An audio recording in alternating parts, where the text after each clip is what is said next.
नमस्कार बंधुरा डेली क्रिएशने सबाइके स्वागत।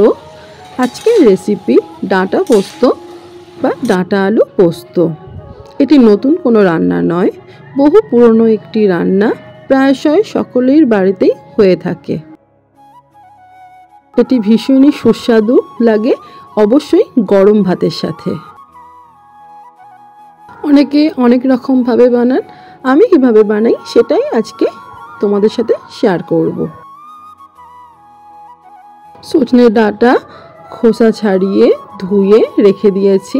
নিয়ে নিয়েছি দুটি কাঁচা লঙ্কা, ডাঁটার মতোই লম্বা লম্বা করে আলু কেটে নিয়েছি, আর এখানে পোস্ত বেটে রেখেছি।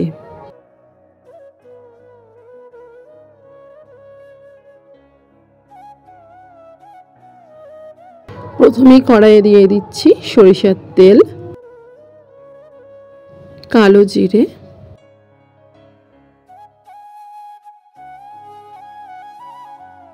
ফোড়ন হয়ে গেছে। এবারে দিয়ে দিচ্ছি আলু।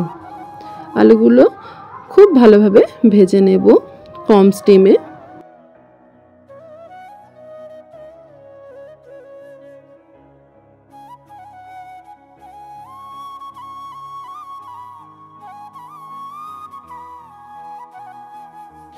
আলুগুলো ভালোভাবে ভেজে নিয়েছি, আলুর কালারটাও চেঞ্জ হয়ে গেছে।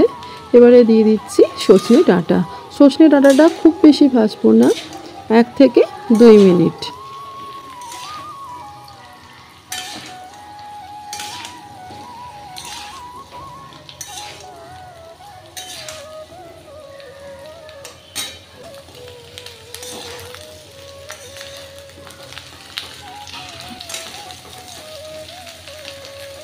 দিয়ে দেব পোস্ত বাটা। সমস্ত পোস্তটা দেব না, কিছুটা দিয়ে কিছুটা রেখে দেব। পরিমাণ মতো জল দিয়ে নিলাম, খুব বেশি জল দেব না।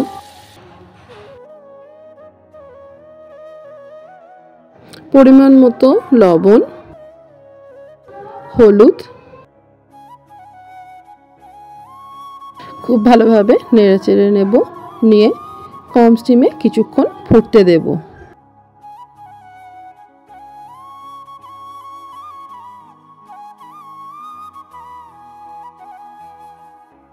জলটা ফুটে এসেছে, এবারে আমি দিয়ে দিলাম অল্প পরিমাণে কাশ্মীরি লঙ্কার গুঁড়ো।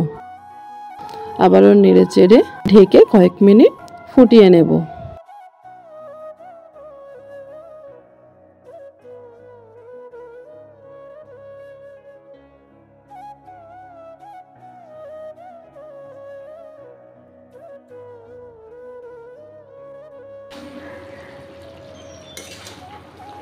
জলটা শুকিয়ে ড্রাই হয়ে এসেছে, আর আমার এখানে আলুটা সিদ্ধ হয়েছে কিনা খুন্তির সাহায্যে কেটে দেখে নিলাম।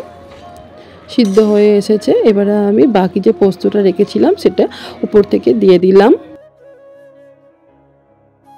এবং পোস্ততে কাঁচা সরিষার তেল মাস্ট।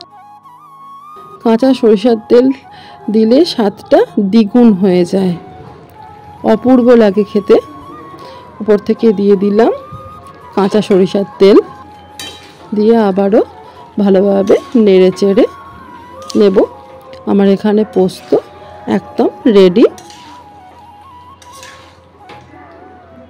অসাধারণ স্বাদের এই রেসিপিটি গরম ভাতের সাথে জাস্ট দুর্দান্ত লাগে। ভিডিওটি শেষ পর্যন্ত দেখার জন্য অসংখ্য ধন্যবাদ। ভিডিওটিতে একটি লাইক দিয়ে না থাকলে অবশ্যই একটি লাইক দিয়ে পাশে থাকার অনুরোধ রইল। চ্যানেলে নতুন হয়ে থাকলে অবশ্যই চ্যানেলটিকে সাবস্ক্রাইব করে দিও। সবাই খুব ভালো থেকো, সুস্থ থেকো। দেখা হচ্ছে সকলের সাথে পরবর্তী ভিডিওর সাথে।